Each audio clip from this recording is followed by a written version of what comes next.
Buster Brown.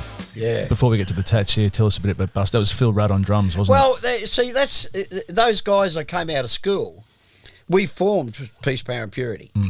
And at the first inception, if you like, or the first incarnation, I love that word. It's well. It's a good word. It's got mystery to it. Yeah, you know, it's like it's esoteric. the first, yeah, really. Love it. The first incarnation was a 3-piece band, and then we added keyboards and another guitar player.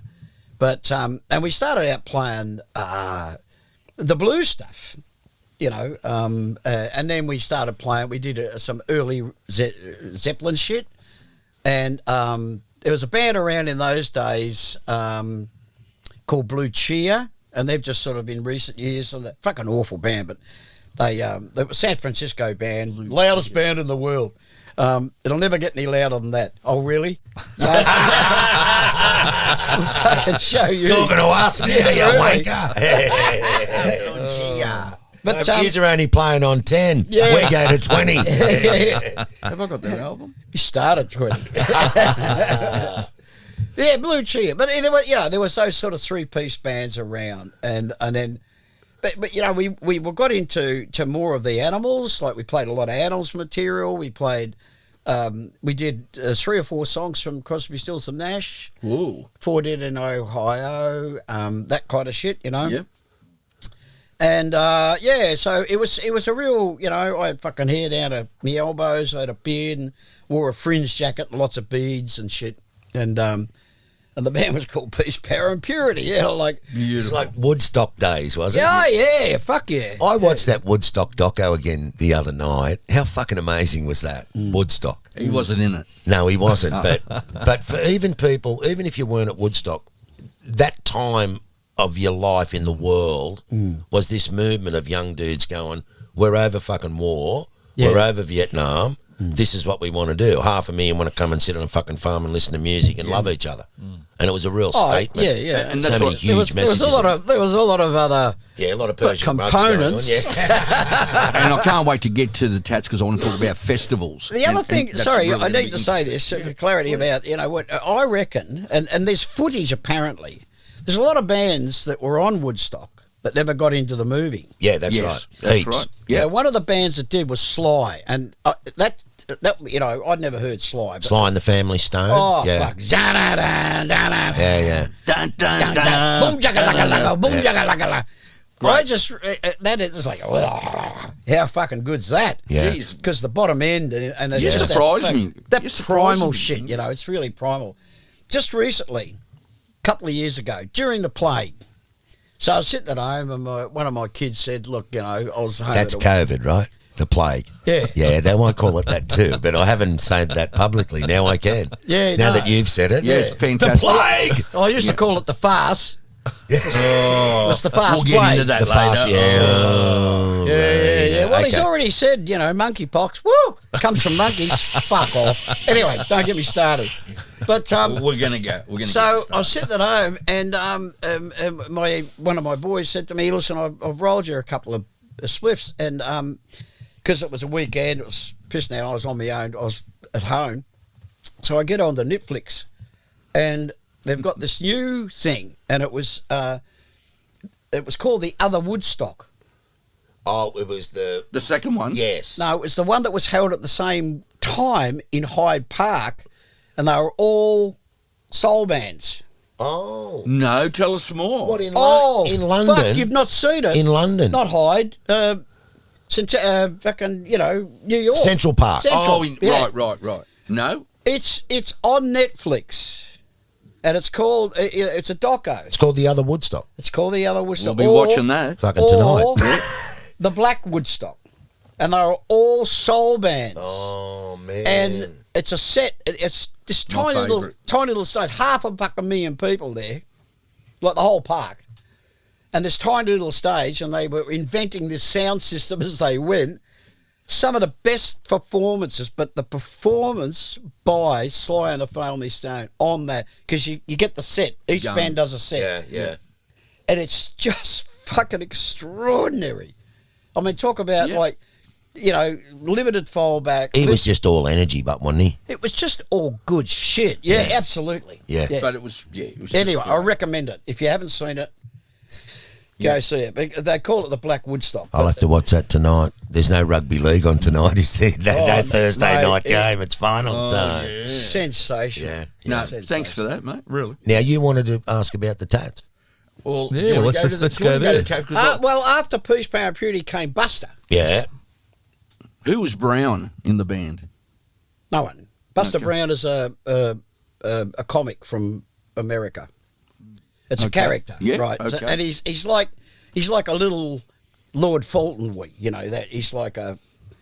And the Cap thing came from Andy Cap, because the character Buster Brown is a cartoon character, right? So, which is not me, but he's got, he's got bib and brace, which I used to wear, and cheese cutter cap, which has come from Andy Cap. Yeah, I remember Andy Cap. But in the American comic, and I hope I'm not losing you here. No, I love in it. the American comic, he wears like a beret, like a floppy beret, and he's a sort of a.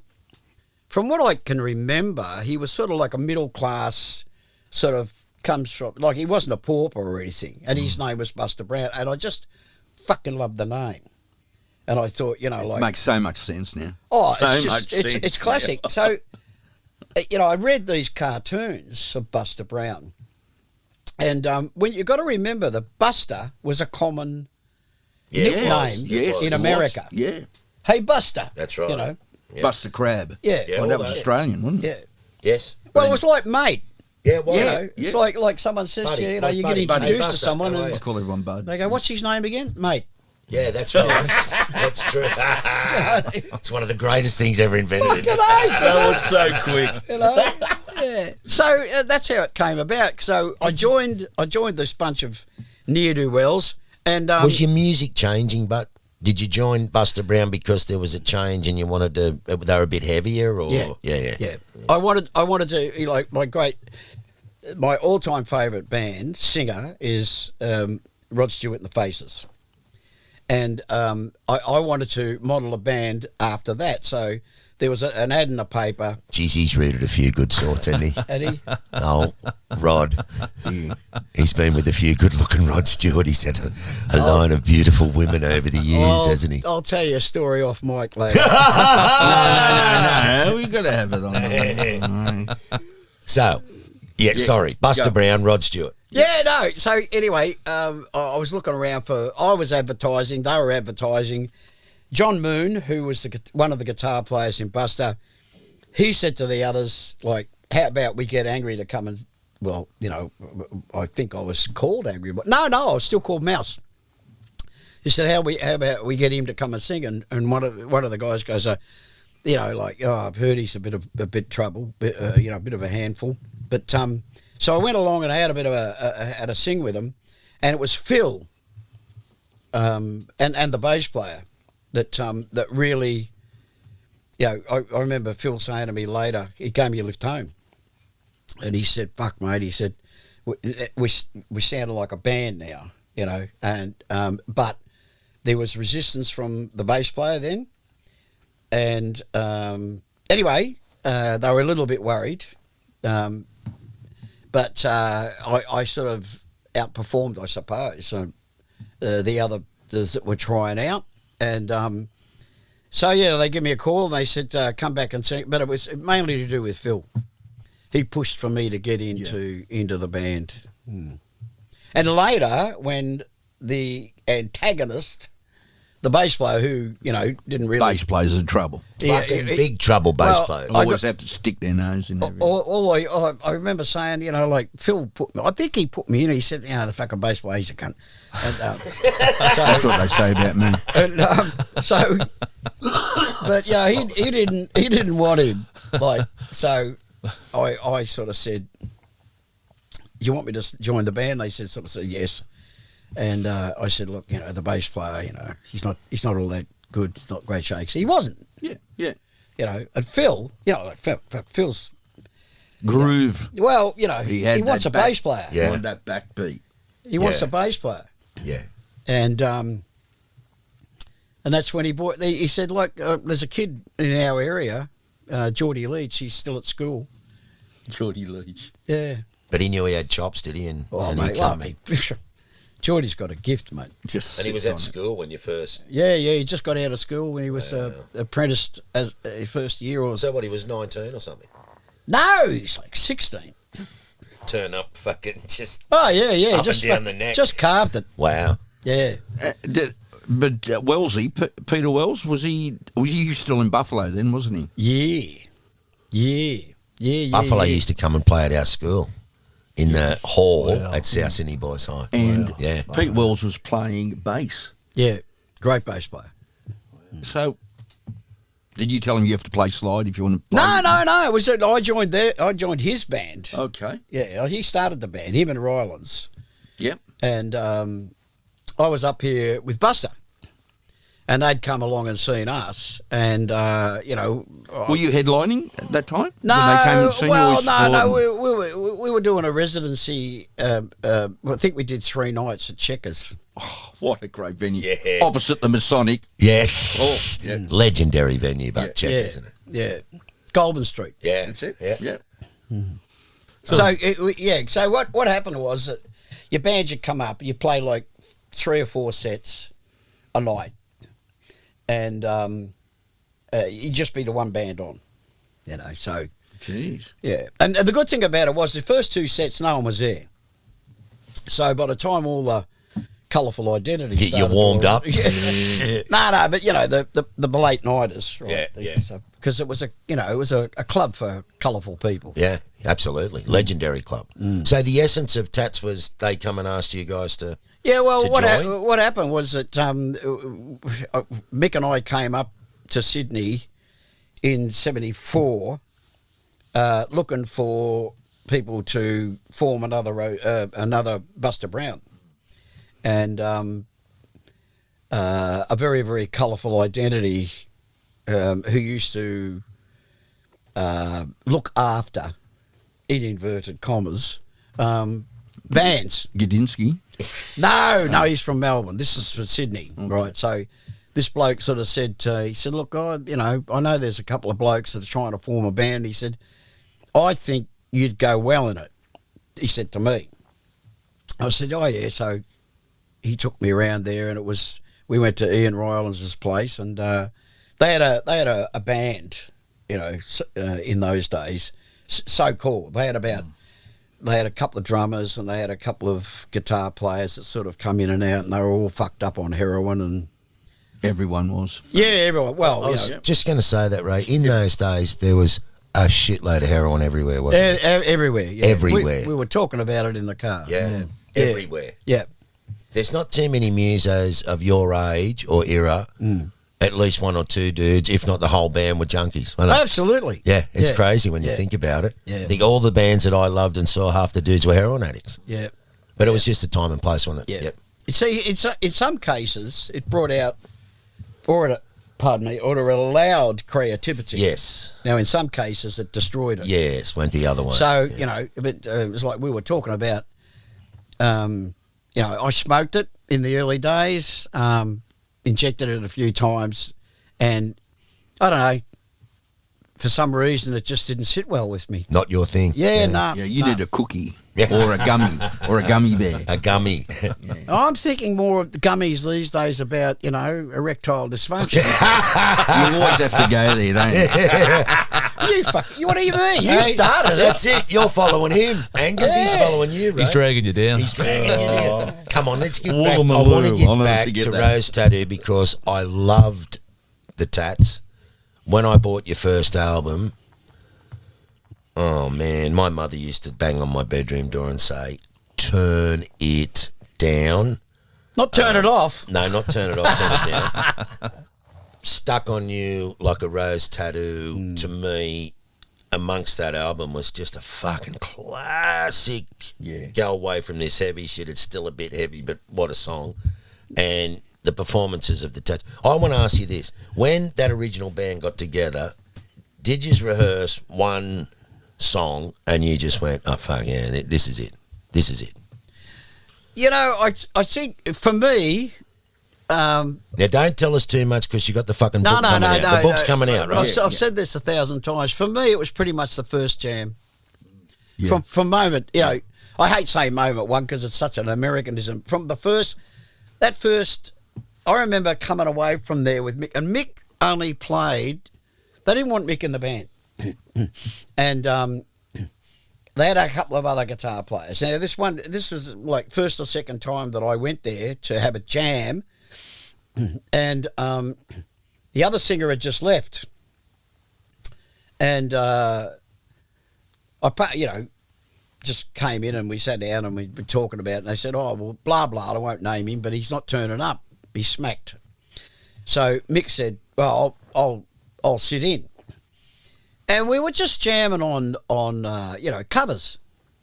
We did some Eddie Cochran, we did some Gene Vincent, we did some fucking, some early Rolling Stones, we did, just stuff that everyone knew, but we jammed it. Yeah. Right. And I'd never heard of, Geordie Leach is my favourite bass player because he's a fucking genius, And, but Rylands had an approach to bass playing, and it was his band. Him and Peter came up with the idea to form the ultimate blues band.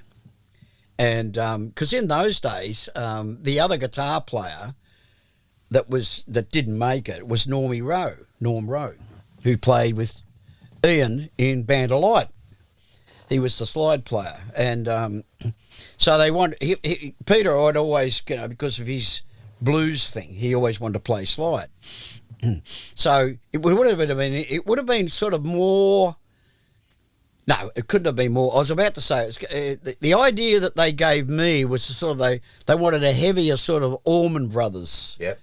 So melody lines, harmony lines on slide, blah blah blah. Guitar taking the place of the keyboards, right? So, and but. Very, very good. When I first started singing with him, I remember Ryland said, oh, mate, I've got a couple of fucking songs. And he played me these songs. He said, do you want to have a sing on them? And they were more, there was one called, there was one about living on the dole, Degenerate Boy. And there was another, they were sort of punky. Yeah. Yep. And but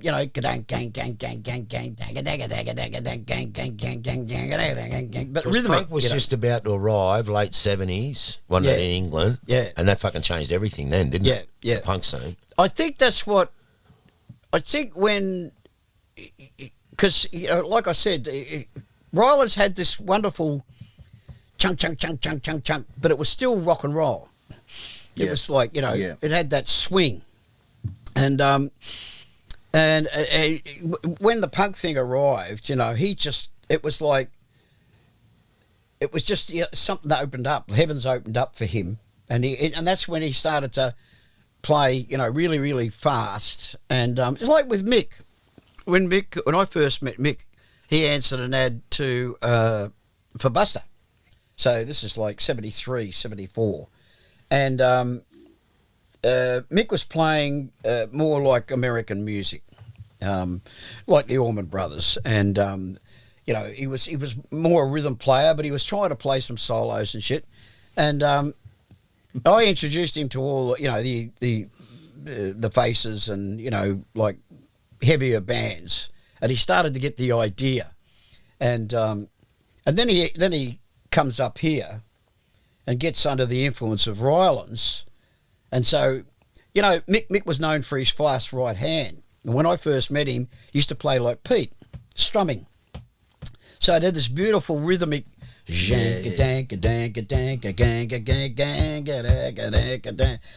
that. Love it. And just fucking swung like a shithouse door. And then Rylands, instead of playing ga-dum, ba-dum, ba-dum, he went dum dum dum dum dum dum dum dum dum dum. So it gave it that fucking butchness, that push and drive, and it just the more we worked with that in the early days, like fucking Astra Wally. That's a super fast song. Well, you can hear it that. Well, it is and it isn't. It's quick tempo. Yeah. It's not super fast. It's just a quick tempo. But you listen to the rhythm section on that. Yeah. Fucking swings. Yeah, drums and bass. Yeah. Geordie Leach. Yeah. Digger Revelle. Digger. Not Dallas Digger Royal. Revelle. Dallas Royal. I met Digger Revelle a few times. He was Digger Revelle's a fucking legend. He is. Yeah. Well, that's incredible. Like, really.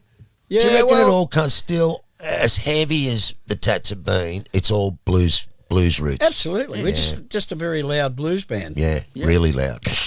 What about your popularity in Europe? I've Googled so many fucking festivals you've played at over there. Massive festivals. Massive. They just go ape shit They love for it. every Tat song that you play. Every It's I remember the first or second time, not the early 80s when we came back, and they'd be singing all the, like Nice Boys, Nasty Wally, and they'd sing the songs. And I remember our manager, Thomas, who, him and his mates, they started Wacken, and which is the biggest heavy metal festival over there. It's in Germany, isn't it? And and he said, you know, most of them can't speak that well English. but they know your lyrics. he said, and he was one of them. The reason he became our manager was because he was just such a fan. Fucking huge crowds. I've Fan- seen. oh, What's yeah. it like playing? Because Ray wanted to ask you this. What's it like playing those huge festivals? Amazing. Oh yeah, of course You it walk is. out, Yeah. there's 100,000 or 50,000 in front of Yeah, you, well, and they're singing you know. your words. Yeah. No, it's first of all, it's pretty overwhelming. I mean, you know, why wouldn't it be? Right, the first couple of times it happens, you go like, "Fuck me, really."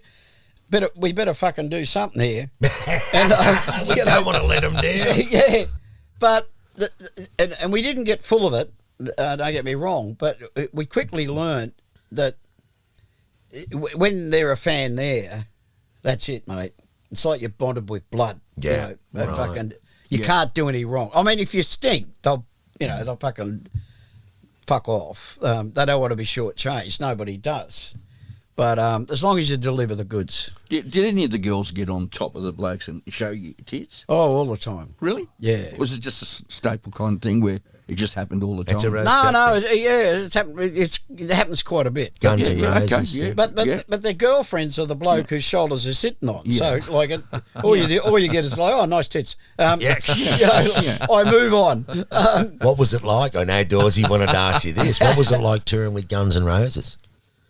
And let me also ask this. Were they on drugs? Well, big reputation as a party band. The Tats, big reputation as a party band. Do you try and out-party each other on the road? No. Come on, Angus. No, because they party different. Oh, right. Yeah. They're American partiers. We're Well, Aussie no, partiers. it's just a different level. It's kind of like, I remember, no, it wasn't the first couple of gigs when we were, one was in Melbourne, one was up here, Eastern Creek, and I don't know where it was, the Raceway down in Melbourne somewhere, but the next tour they came back and we did a tour with them around the country. And Big Red would have he'd have a suite. Right, so he used to have these great parties after the gigs, right? So, you know, because they got spotters. I mean, all American bands do this. And when we first went over there in the early days with Aerosmith and ZZ Top and stuff, Aerosmith. they had spotters. Angry's just dropping a few names now. And, Aerosmith, My ZZ Top, favourite band. Aerosmith, My you favourite. know. Well, Me mates. talking about, favourite. there's a great story with ZZ Top where Go back to the spotters for a second. I want to hear the spotters. the drinking competition. But yeah, the spotting. So the roadies go out and they spot chicks, right? And they give them a AAA pass. So they all come back like after the show, and it's party time. So anyway, very flatteringly, they would want me to stay and sing Nice Boys. So most of the other band our band couldn't be fucked, like staying around for, a party. So anyway, the tour manager says, look, Axel really wants you to come, fucking, will you come tonight? I said, yeah, okay. So, and I'd palled up this was when Axl had his own band, or he had the Guns N' Roses band before the Reformation. Yeah. But the guitar player that I'd made best mates with, and he's a beautiful player and a great player, is Richard Fortis. Anyway, Richard said, look, come, I always leave early. You can leave with me, right? So we get there. So it's a series of rooms, like a suite, and they're all interjoining, right? So, and there's, so we're there about an hour, and we're doing a few lines and, the best fucking whiskey, blah, blah, blah. So pretty fucked up. And there's all these amazing women there, right? So, and then Big Red comes out. God bless his socks. He knows that. He is such a fucking showman, this cunt. He really knows. Even off stage? Oh, mate. So he comes out, like, he's left it long enough, like he does with the shows. Whet your appetite. You got an appetite. You can't, it's building. So all these chicks like, is it going to be me? Is it going to be me? It's just fucking, so the atmosphere is electric. So, Axl comes out in a smoking jacket, right, and scuffs, and he comes in and he comes straight over to us, and we're all talking and so blah blah blah blah blah, and chicks hovering, like, and anyway he turns around and he goes, you want to sing some songs? And I said, oh, like what? And he goes, oh no, let's sing some songs. So he goes over. It's like Elvis goes over to the fuck, because that's his idol, So he goes over to the pound. There's always a baby grand in the fucking room, right? So he goes over there, and it's got the candelabra. No. And the lighting, no, it's fucking oath. The lighting goes down, and he just starts to play, and he sings a few songs on his own, and then, I don't know, we were saying, I don't know, just song. We just sang some songs. I mean, probably Elvis songs or Beatles songs. And, just people have joined in, and Richard was playing acoustic guitar, so was Slash. And, it was just like... How magic. Yeah. And, it was just a sing-along, And then it starts to get sort of, second hour. You think, like, this is going to fucking... Because, this is what happens. It goes on for fucking hours. Well, I was going to say to you, because the bloke said that he left early and you could leave with him. What fucking time was early? Was early 4 in the morning? Like the gig finishes at lunchtime. So early's 4. Yeah, no, but he's notorious for... He'll set up and play songs and sing songs. And, when it's about 6 o'clock or whatever, he sort of just nods to a couple of them and... They fucking, See, that rock and roll life. Well, I knew it was true. And if you're still there, they're looking for something. Yeah. You know what I mean? Like, so you just sort of scoop up the fucking dregs, Like, the dregs aren't too shabby. Nah, dregs are good, Angry, Dregs that's aren't too hilarious. shabby. Your Aerosmith story, your drinking story. You were just please. No, we're ZZ Top. To the top. We our crew. We couldn't find any fucking beer, see, because American beer, so it's non-spice. But so anyway, our crew boss Bear, he comes back one day and he goes, "I found this supermarket." We were in town somewhere. He said, "I found this supermarket, and it was a night or so they do like 4 shows and they have a night or 2 off, then they do another 4 shows like that." So anyway. I said, we're going to this biker bar, as they, it's one of their favourite drinking bars. So, anyway, Bear comes back in the meantime and says, "Look, I found Melbourne beer, big Foster's cans, those big fucking cans, Yeah. Carlton Draft tubes, and VB cans. So, a supermarket. So." We all, we said to the manager, so he gives a couple $100. They come back with fucking shitloads of beer, right? So, I don't know how we got it fridged, but we got it cold and we're having anyway, they've come in. This is the gig before we have the days off. So one of them, I think it was Dusty, came into the room and he goes, like, "What are you drinking?" I said, "This is Australian beer." So he gave him one. Right, a BB. No, we gave him a Carlton Draft, a tube. Remember the tubes? Mm-hmm. So I gave him a tube because that's a great tasting beer, like starter an American officer. So he's had a couple. She says, "Oh man, this is fucking." This is good. Yeah, take it with you, like. So anyway, they said, "Can you got any more of that beer?" We said, "Yeah, I got fucking stacks." He was in the bus. So we're going to this biker bar. And that was a fucking hoot in itself, right? Because it's a real biker bar. So you come through the door, there's a room about like this, and then there's a door here. There's a guy sitting behind her, and everyone checks their guns, right?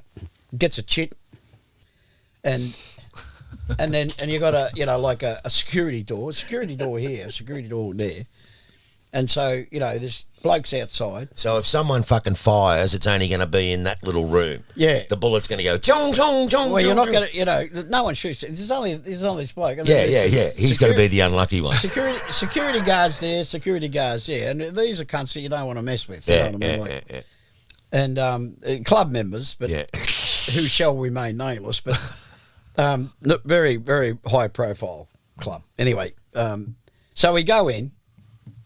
And we've taken all this fucking beer, and so one of them says to the publican, because they know, everyone knows ZZ Top, they go in there and it's like, oh, there's the top here.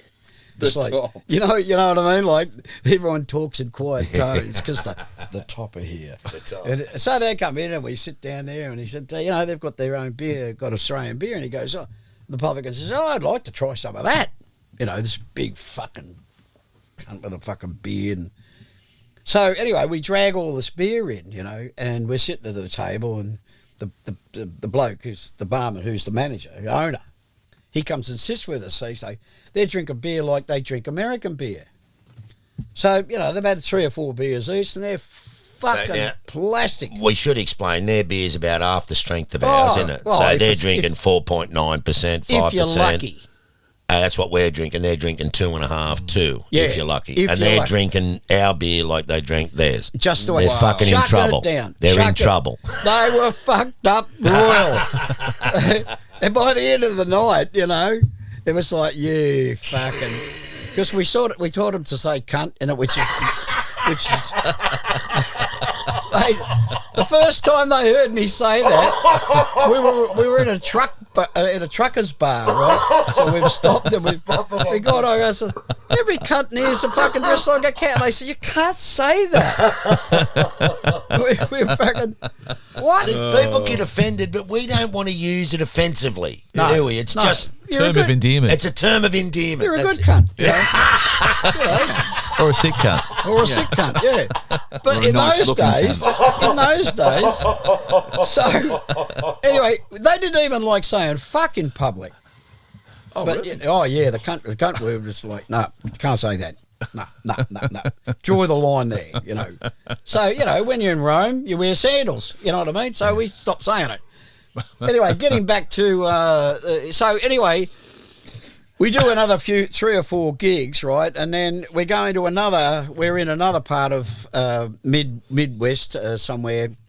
Because this night was the night I'm talking about was in Texas. And, they're like, they could have run and been governor, though, in Texas. But anyway, so we're down south, Midwest somewhere. And so we're going to go to this other beef and bourbon, beef, bourbon, boobs. No. Beef, beer, bourbon and boobs, right? Like that restaurant. And, so you go in there, and they only serve beef and bourbon. They only serve beef. They only serve bourbon and beer, and all the chicks have got fucking huge Hooters nuggers, and so we get there, and it's a big table and blah blah. It's a local indigenous word. Yeah, indeed. So anyway, so they said like red Indian. It's on us tonight, right? So we thought nothing of it. They thought we'd stitched them up with the beer, right? All we wanted to do was get them drinking Australian beer. Like this is what did they think you previous? Put something stronger. No, well, because they were fucked up. Anyway, long story short, so we get there, and they bring out these big traits of meat. There's steaks, there's sausages, and fucking, and they bring out big potato fries, wedges we call them now. They love them, don't they? Oh, fuck.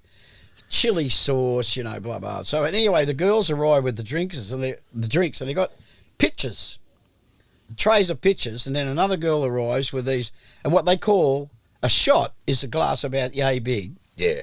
It's got like a double shot in it. That's what they call a shot. Yeah, yeah. So they said, around here, they said, this is how we drink our bourbon and beer. And they dropped the bourbon into the beer. Oh, yeah. Call it a depth charge, That's right. Yeah. So they sip, right? And they'll sit on that for an hour. But Australians don't drink like that. So we're into it like it's a job, we're fucking,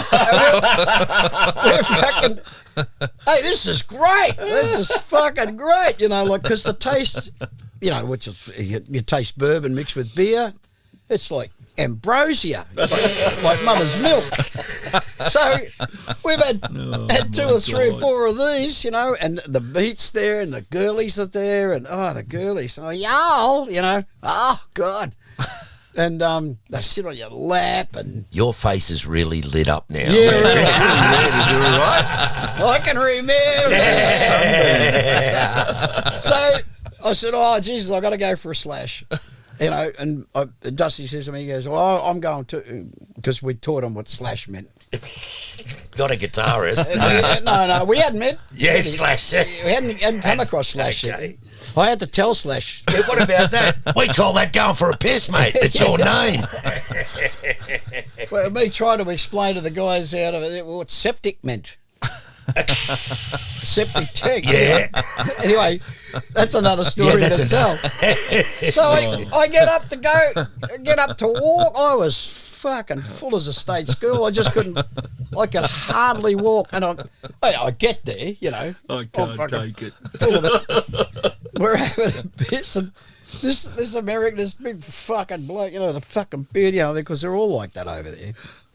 Well endowed. He goes, where are you from? I said, Australia. And he goes, how you finding it? Well, I said, so far it's fucking great. Because, just fucked up royal. Anyway. And the boobs too. Mate, I should have seen it. They all look like Daisy May. Were they real? Did you touch any of them? You They might have been real. No, you don't days. touch them. No, don't touch. You get Yeah. belted. No, No, just look. Yeah, okay. Don't touch. Do they look real? Most of them. Okay. But then again, But see, what Angus is talking about, Angry's talking about the days when they were real. Oh, Yeah, yes. but They weren't getting like cushions put in them and all that. But really, in those days, I'm pretty sure that was pre-bolt-ons. Absolutely. I don't think... I'm agreeing. No, you're with you. right there. Yep. So they were all Thanks for real. Yeah. All real. Yeah, I don't think they We don't know discovered when silicon. they came in and out. We don't know what era they came. The Yeah, I had mine done during my Greek. So at the end of the night, I want to ask you this. Would we safely say that the Tats, out drunk,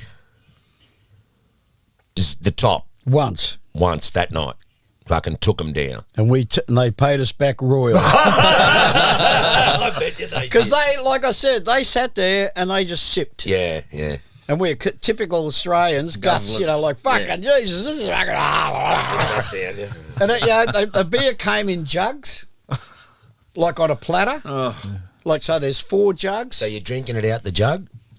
No, No, we've got to be sophisticated. You fill up your stein. Oh, and put the fucking... And you drop the shot in. The shot in, yeah. And that just, it's like one of those waiters that sneaks up behind you at a restaurant and just keeps filling your glass. And Yeah. you go, you know what I mean? Yeah. And the girls were just so subtle because they're sort of leaning over you and they're pouring your drinks and they're honey this and honey With that. real boobies. And real ones, Ray.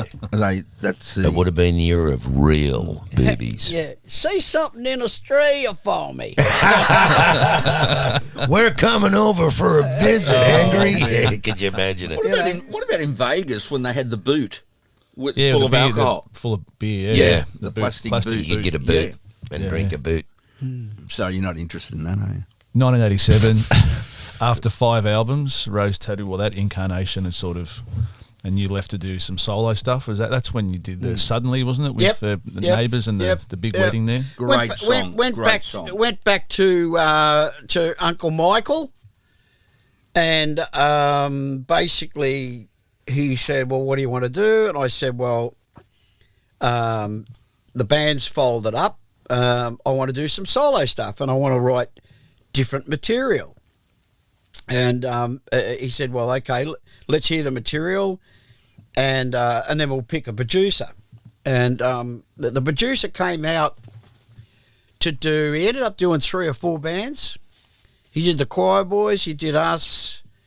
Do you remember a 3-piece band called the Numbers? Yep. Sure do. Yeah, brother and sister. Yeah. Yep. Well, he produced them. They became. Great song, great single they had. I think they were called the Skid Kids or something, but they weren't the Numbers anymore, or they were the Numbers, but then they changed their name. And I know his name escapes me, but by that time, I was using lyrics that I'd written over the previous few years, and so there's titles on there. There's Winnie Mandela. Because I'd read her life story, and Nelson Mandela was still in jail at that stage. I remember watching a doco on the language, which is singing, of Wales. Now I wrote Calling. Wow. I'm fascinated in their singing and talking structure of whales. Well, and dolphins as well. Fascinated. I just got onto it by watching this doco by Jacques Cousteau's son. Yep. And he unlike his father, he was an oceanographer, or whatever you call someone who studies everything in the ocean that's alive. He decided to zero in on whales. Because the noises, the singing, because it's recorded. See, his father unbelievable did a lot of sound recordings underwater. So the son, as it turns out, was listening to all this stuff, and he sort of thought, now wait a minute, they're singing. Yeah. So his father financed a ship for him, and he went right around the world and followed over 4, 5, 6, maybe, I don't know how many years, but a lot of years.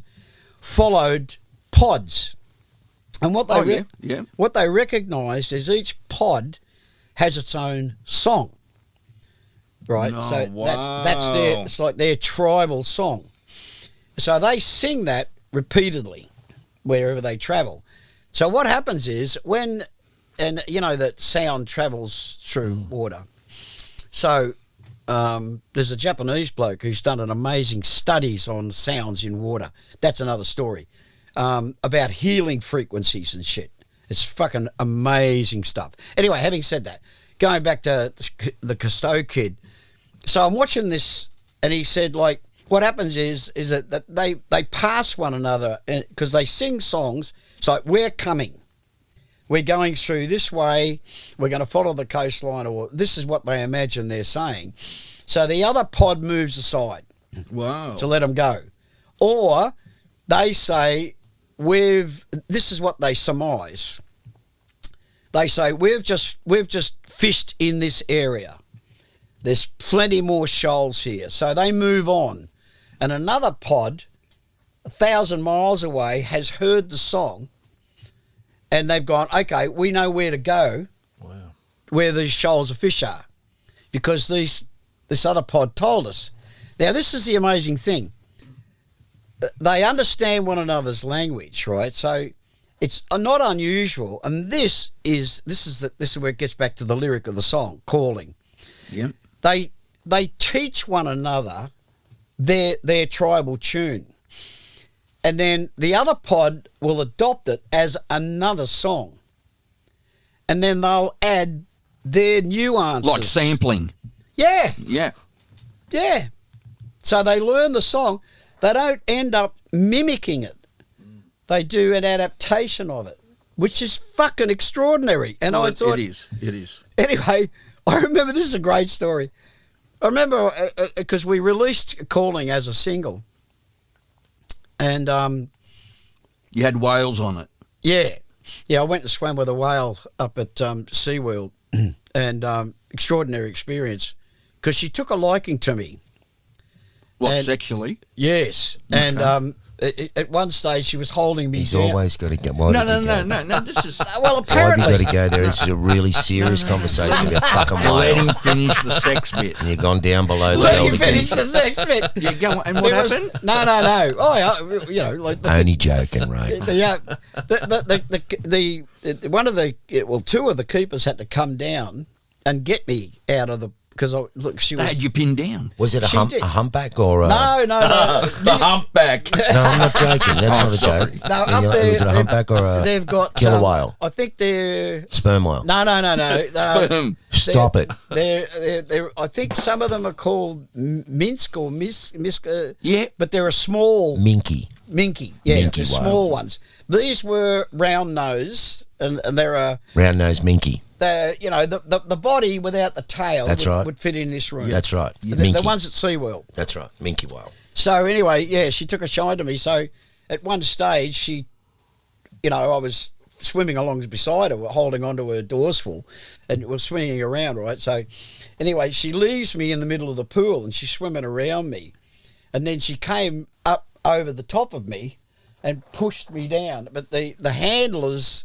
saw her do this, and they'd worked out that she'd taken a shine to me. So she was... So it didn't hurt you. No, Yeah. gentle as fucking a lamb. But anyway, getting back to that, it was a funny conversation was what I wanted to tell you, was when the PR people from Mushroom said, righto, what's Calling about, because we wanted to do a clip. And I tried to explain it's the language of whales singing to one another, blah, blah, blah, blah, blah. And they're going like, I remember being in this meeting and they said, look, what other songs are there, like tougher songs, so like Angry Anderson singing about whales, like that's not going to work marketing wise, so I thought they just don't fucking get it. No. No one gets it. And so we went with another song, an Andy Shishon song, who co-wrote Suddenly. Yep. Andy moved on. He plays bass, has done for years with Billy Joel. And Shania Twain. Yeah. You've done your homework. Brilliant boy. No, I know. But Because he was in Judge Mercy when he was here. Randall Waller played with Shania. Yeah. Yep. Andy got him the gig. That's right. There you go. It's all linked. Yeah, it is. It's incestuous. Yeah. But I remember, Beamish, that was the guy's name. Anyway, I said, oh, look, we need, these songs you're writing, like, they're not commercial, and, like, how do we sell that? So you got to come up with something.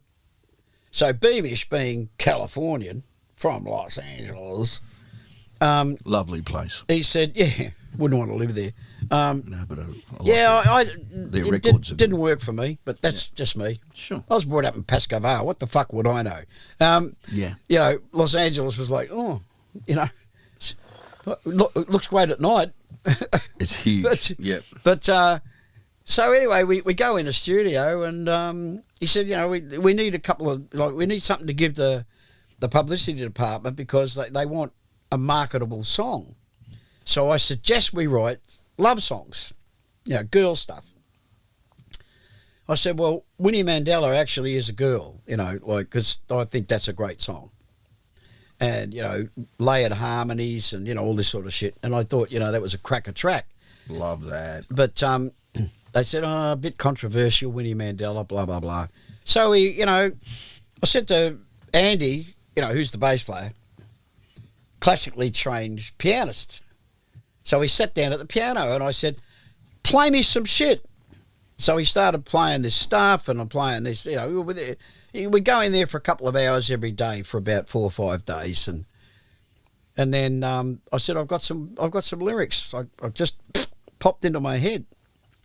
So I wrote Suddenly, which is about my daughter. And if you listen to the lyrics, you can tell, because it's when a man reaches that point in his life where he's okay to reveal himself as a true person. And nothing does that to a man more so than having children, because there's no hiding from children. You know, you can't bullshit them, can't fuck them up. I got fucked up in my, you know, with my biological father, but and I wasn't going to let that happen. You know. So anyway, we wrote that lyric, and then we came in the next day, and Beamish had heard the demo. And he said, have you got anything else? And I said, well, I've got this other lyric, which was Falling. Falling, you know. Yep. And it was inspired by swing. The lyric is I wanted to have this like swing tune. And I thought the melody suited swing, which it does. Unreal. Yeah. Unreal. So he really loved that song, and I really loved it. In fact, I thought, and I still think to this day, Falling is a better song than Suddenly.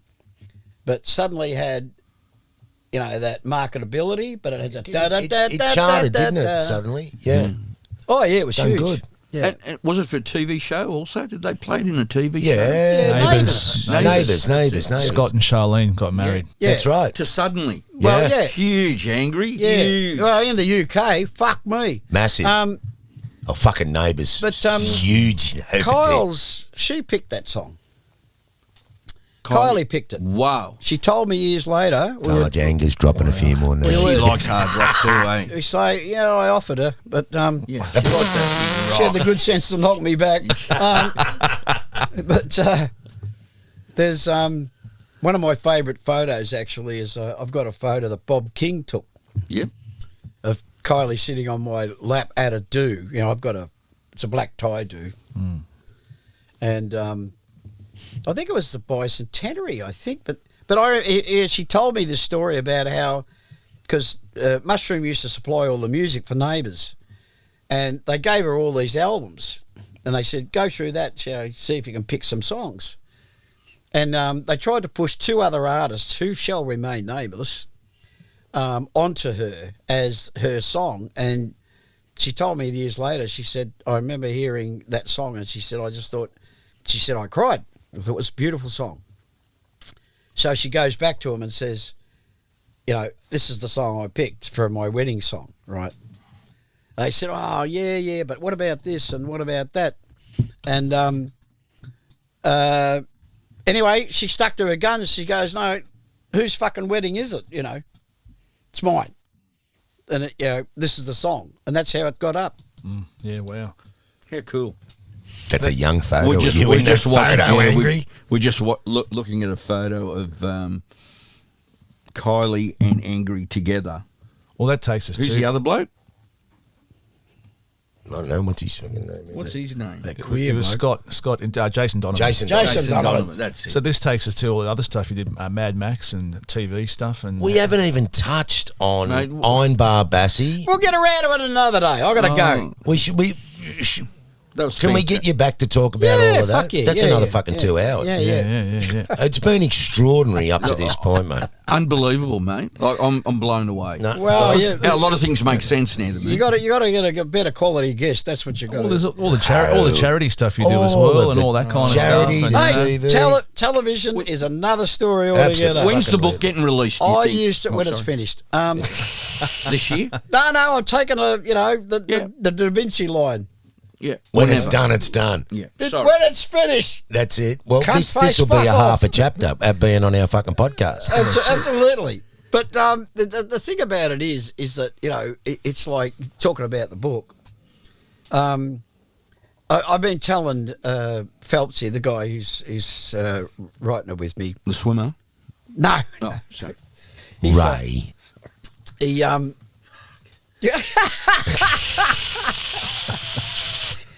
Stop it, you know, sugar. we haven't even touched on, you know, the trans fiasco. We haven't touched on nothing. I want to talk to you more about politics. Oh, yeah, I really wanted to get into politics. Well, it's the same thing, Will you come back on? The trans and fucking politics.